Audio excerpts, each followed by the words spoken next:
मैं उस इलाके से आता हूं जहां राष्ट्रीय स्वयंसेवक संघ को एक नर्सरी कहा जाता है और मैं शुरू से इन लोगों से बहुत निकट से मेरी मित्रता इन लोगों के साथ रही है। इनको मैं पहचानता हूं। इनका ना लोकतंत्र में विश्वास है, ना संविधान में विश्वास है। और ये जिस तरह से हिटलर ने यहूदियों को एक टारगेट बना लिया था, इन्होंने शुरू से ही मुसलमानों को टारगेट बनाया हुआ है। और कोई भी व्यक्ति जो मुसलमानों के पक्ष में अगर बोलता है तो एंटी नेशनल है। ये मानसिकता जो है वो इन सब बातों की जड़ में है और यही हम लोग के सामने खतरा था, है और रहेगा।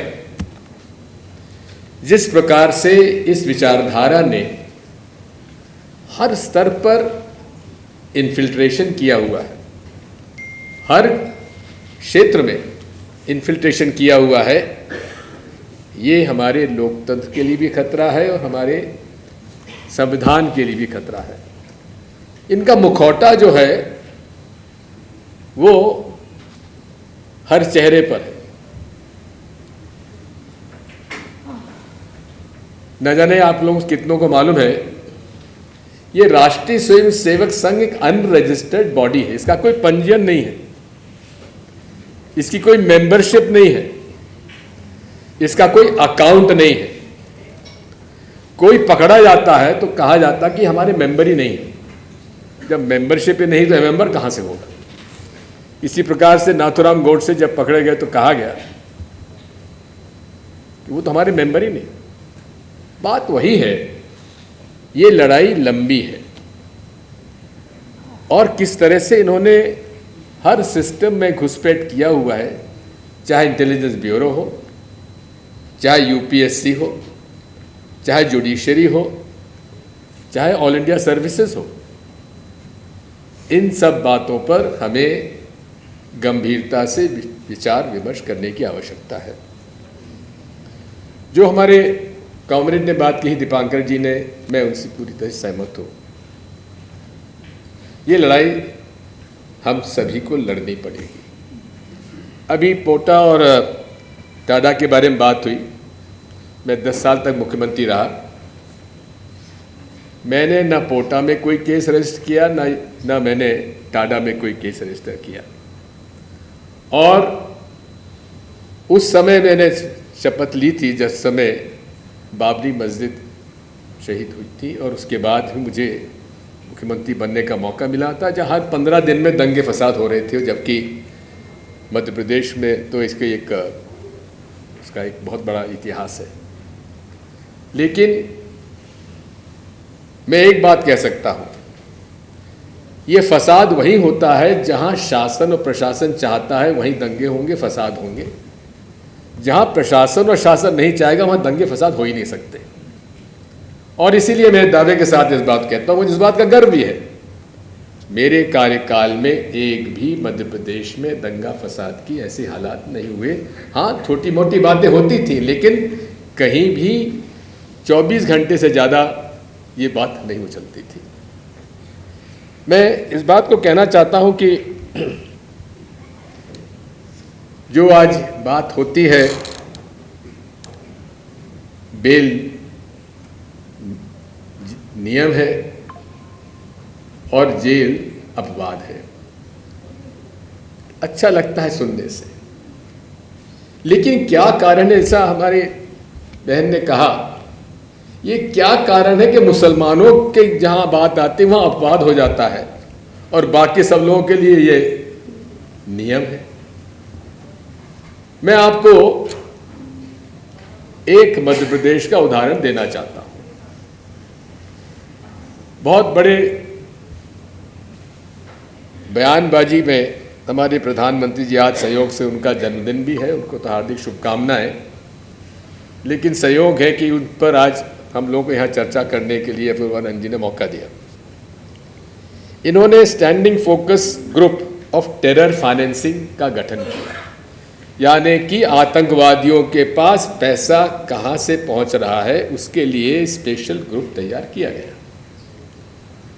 और इसमें एक प्रकरण आया जहां बजरंग दल के 15 लोग आईएसआई से पैसा लेकर और यहाँ उनके जो लोग हैं उनको वो फंडिंग कर रहे थे। कौन? बजरंग दल के लोग। और ये कार्यकाल मेरा नहीं था, ये भारतीय जनता पार्टी के कार्यकाल में ही ये लोग पकड़े गए। लेकिन वो लोग जिनके पास स्पष्ट प्रमाण था, जिनके खिलाफ कि ये आईएसआई से पैसा लेकर और यहाँ के लोगों को फंडिंग कर रहे हैं, उनके खिलाफ साधारण मुकदमे में केस दायर हुआ, यूएपीए नहीं लगा और उनको तो हाई कोर्ट जाने की जरूरत ही नहीं पड़ी, ट्रायल कोर्ट में ही उनकी जमानत हो गई। और एक तरफ खालिद उमर है, खालिद सैफी है और उनके साथ और लोग हैं, गुलफिशा है। ये लोग प्रोटेस्ट कहाँ पे कर रहे थे? उस कानून पे कर रहे थे जिसे कानून की आवश्यकता नहीं थी। अरे किसको आप नागरिकता देना है नहीं देना है, ये पूर्व में भी था, लेकिन उनको केवल एक मैसेज देना था कि हम भारतीय संविधान में भी ये बात ला सकते हैं कि मुसलमानों को बराबर का हक नहीं है। ये केवल उस उद्देश्य से लाया गया था, नहीं तो इस कानून की आवश्यकता क्या थी? वो अधिकार पूर्व में था और ये कानून नहीं लाते तो आज भी है। किसको नागरिकता देना है ये तो केंद्र सरकार के अधिकार के क्षेत्र में आता है। ये केवल ये एक जैसा कहते हैं ना, आनी का चावल पका के नहीं पका देखना का था। क्या हम लोग इस संविधान के अंदर रहते हुए भी मुसलमानों को टारगेट कर सकते हैं कि नहीं कर सकते हैं? ये केवल उसका एक पहला पन्ना था। मैं आपसे इतना कहना चाहता हूं, इस मामले में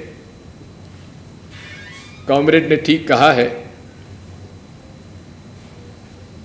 कि ये लड़ाई हम सबको लड़नी पड़ेगी और इस लड़ाई लड़ने के लिए जैसा कि सामने हमारे साहिबान ने कहा जो कि आखिर ये इतने ड्रैकोनियन लॉज लाने की आवश्यकता क्या है।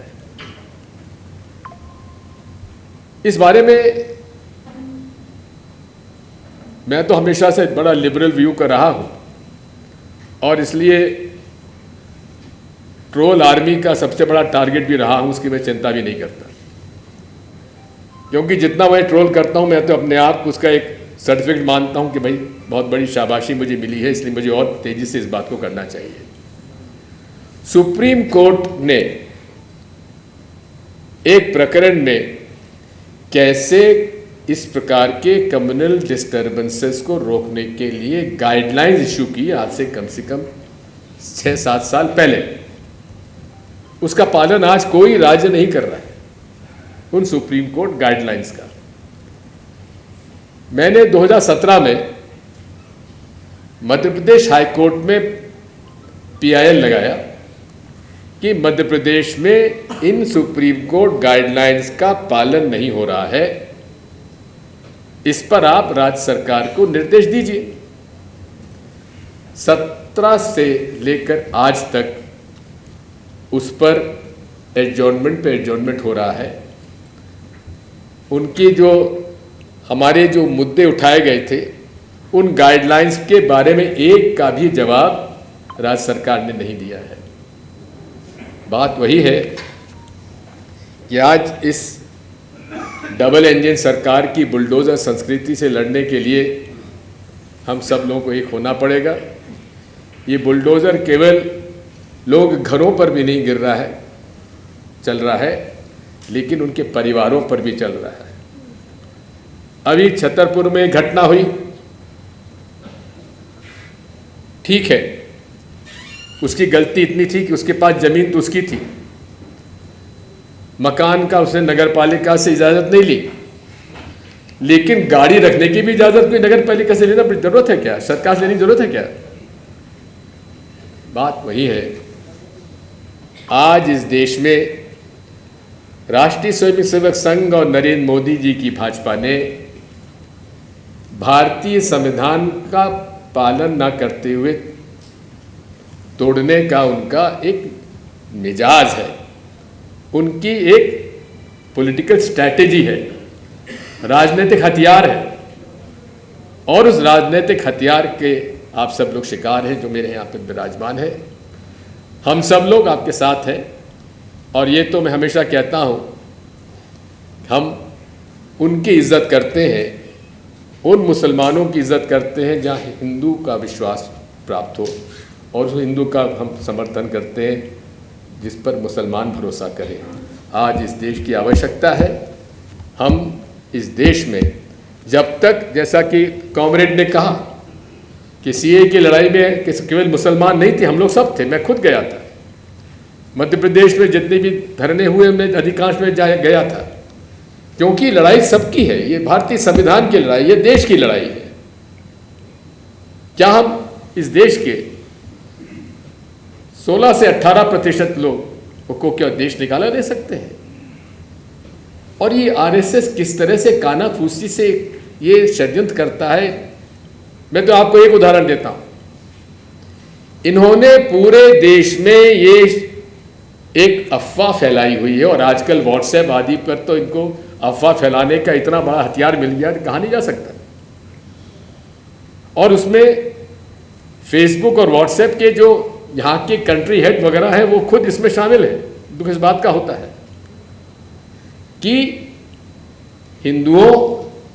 हिंदुओं पर खतरा है, और 2045 तक यदि इसी प्रकार का रहा तो मुसलमान बहुसंख्यक हो जाएंगे और हिंदू अल्पसंख्यक हो जाएंगे। ये बात किसी भी हमारे डेमोग्राफिक के जो साइंटिस्ट हैं उनसे आप पूछ सकते हैं, ये असंभव है। हमारे इलेक्शन कमीशन के पूर्व हमारे कुरैशी साहब ने इस पर किताब लिखी है, पूरी डिटेल किताब लिखी है। इसलिए ये पूरा षड्यंत्र जो है और पूरी जो एक राजनीतिक साजिश है भारतीय संविधान और भारतीय लोकतंत्र के खिलाफ, इस पर हमें लड़ाई लड़नी है तो सबको मिलकर लड़ना पड़ेगा। ये एक चुनाव या 2 चुनाव या 3 चुनाव की बात नहीं है, क्योंकि इनकी घुसपैठ जो है इतनी गहरी हो चुकी है, इसको निकालना आसान नहीं होगा।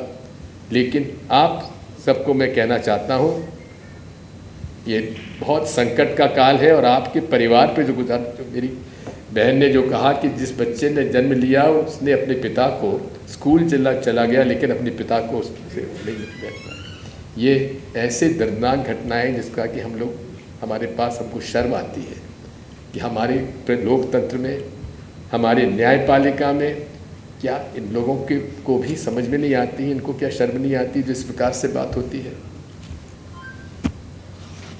लड़ाई लंबी है, हम सब आपके साथ हैं। धन्यवाद।